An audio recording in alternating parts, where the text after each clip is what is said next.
As a Man Thinketh by James Allen. Forward. This little volume, the result of meditation and experience, is not intended as an exhaustive treatise on the much written upon subject of the power of thought. It is suggestive rather than explanatory, its object being to stimulate men and women to the discovery and perception of the truth that they themselves are makers of themselves, by virtue of the thoughts which they choose and encourage. That mind is the master weaver, both of the inner garment of character and the outer garment of circumstance, and that, as they may have hitherto woven in ignorance and pain, they may now weave in enlightenment and happiness. James Allen. Chapter 1.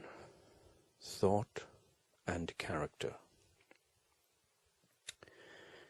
The aphorism, "As a man thinketh in his heart, so is he," not only embraces the whole of a man's being, but is so comprehensive as to reach out to every condition and circumstance of his life.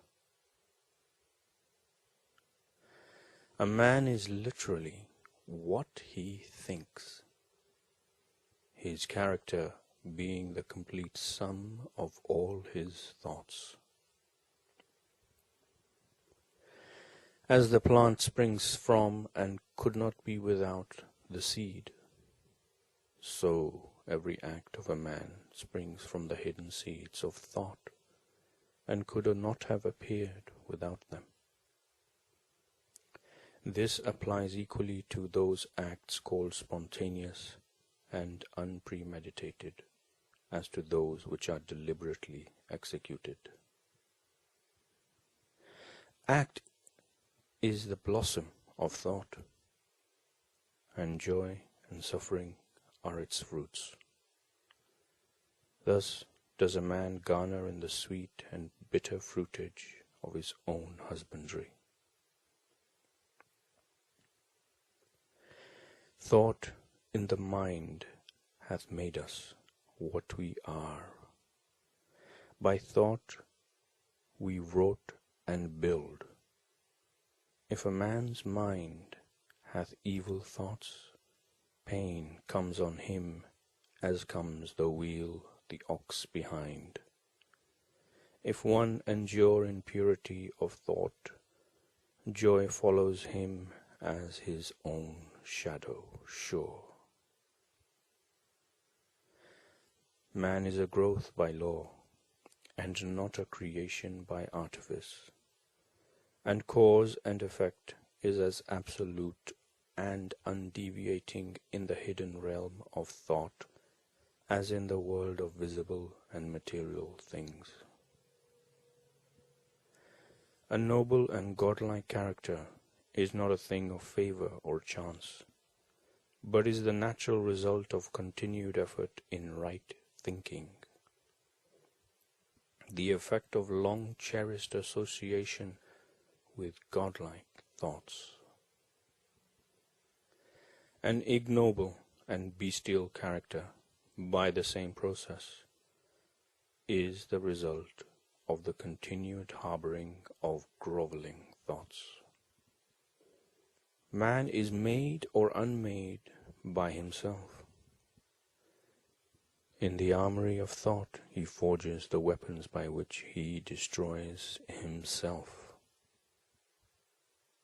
He also fashions the tools with which he builds for himself heavenly mansions of joy and strength and peace.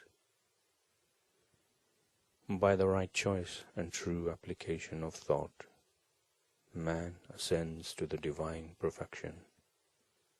By the abuse and wrong application of thought, he descends below the level of the beast. between these two extremes are all the grades of character, and man is their maker and master.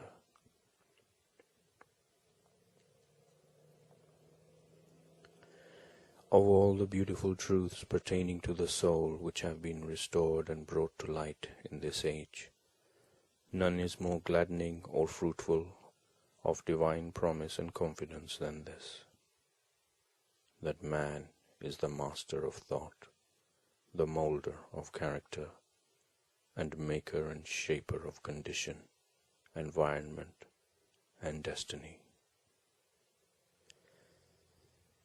As a being of power, intelligence, and love, and the lord of his own thoughts, man holds the key to every situation, and contains within himself that transforming and regenerative agency by which he may make himself what he wills.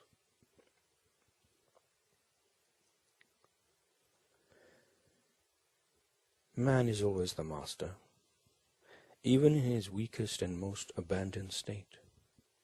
But in his weakness and degradation, he is the foolish master who misgoverns his household. When he begins to reflect upon his condition, and to search diligently for the law upon which his being is established, he then becomes the wise master, directing his energies with intelligence, and fashioning his thoughts to fruitful issues.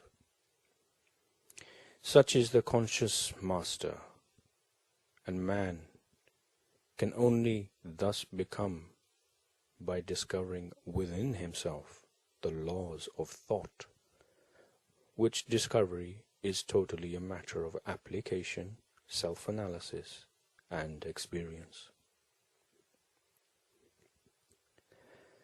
Only by much searching and mining are gold and diamonds obtained, and man can find every truth connected with his being if he will dig deep into the mine of his soul,